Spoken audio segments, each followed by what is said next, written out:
Yan po, nag-aaral si Mary maghinang.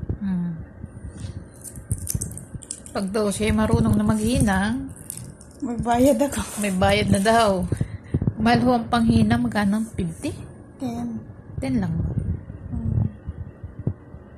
First time ko to guys, magpahinang.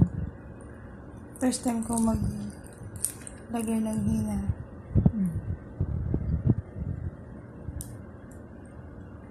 Ayan guys, tingnan natin kung ano resulta. Tignan mo. Yan guys, tapos na. Mashallah.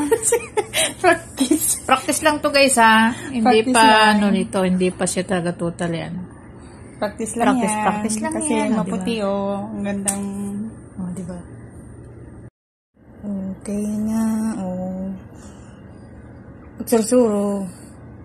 Pagpraktisan. Diba guys, ang ganda na oh. Practice din pag may time. Next time daw, may ano na may bayad.